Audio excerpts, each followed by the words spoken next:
What happened then next, mate, was probably the most important part of my journey. And I ended up ringing the Salvation Army and said, listen, guys, my name's Matt. My life is a schmozzle. I'm in all sorts of shit.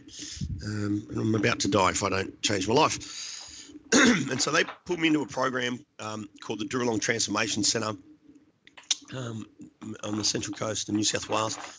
And you got to understand, mate, I walked into that program an extremely broken, angry, violent drug addict who had only lived a certain type of life for as long as I can remember, right? So since I was a kid, it was all drugs, and I was now 33 years old, right? So it's all I knew. And I'd lived I was this guy that walk around like I'm some sort of tough guy, and I'd walk into the rehab and then I'd intentionally be walking around like this so people knew, like, don't fuck with me, and it's all this rubbish, right? But that's where I was at the time. I was a really broken guy. I didn't know any other way. And so I ended up in this rehab. I was certainly not a man of faith or any of that sort of stuff at the time.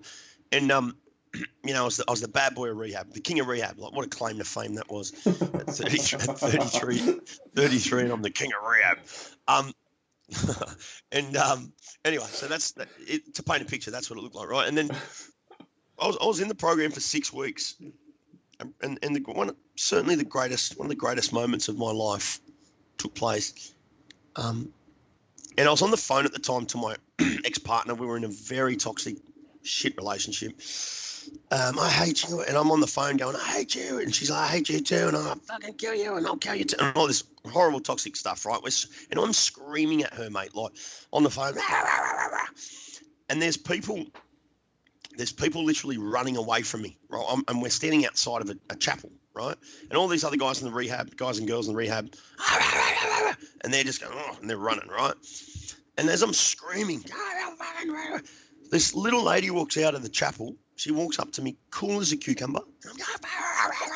She goes, excuse me, mate, you need to come inside. Chapel's about to start. And I've just turned around and gone, fuck off, right? I just screamed at her. I had no idea who she was, and I'm back on the phone screaming.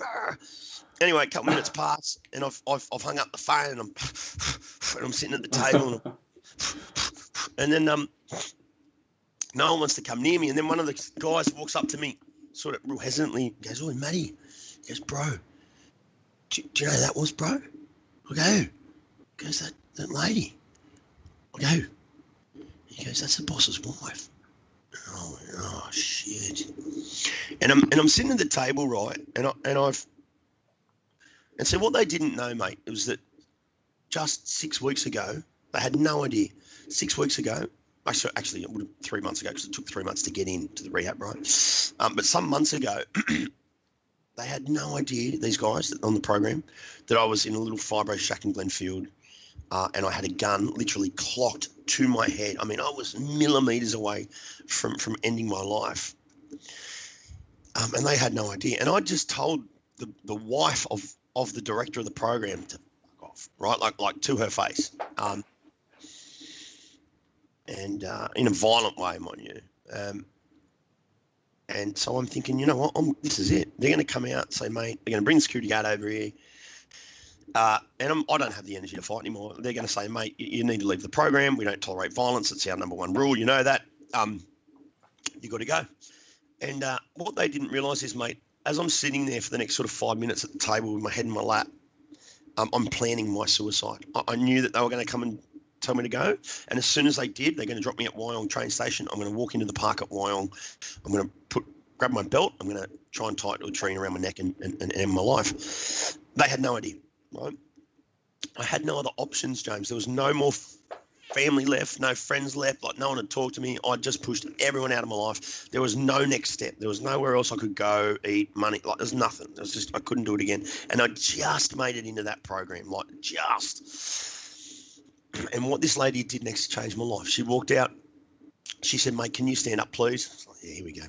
Pack your bags, piss off. She goes, mate, would you mind if I gave you a hug? I said, what? She goes, do you mind if I give you a hug?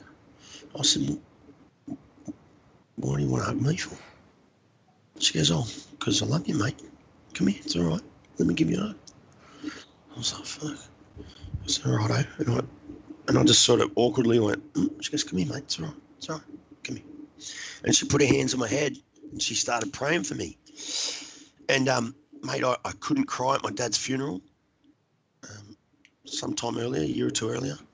And on this particular day, I just exploded, mate. I mean, I just, it's like 20 years worth of tears just poured out of my body.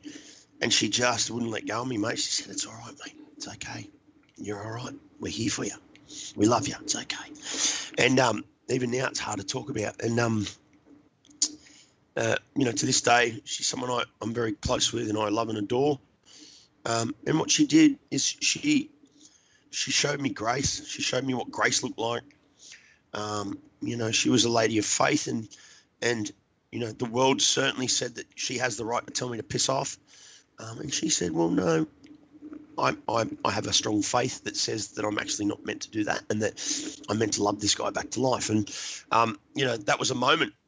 Great transformation takes place in moments like that. Transformation takes place in a moment of sacrifice and in a moment of love and grace. And that was the catalyst. That was the straw that broke the camel's back. And for me, it certainly didn't happen straight away.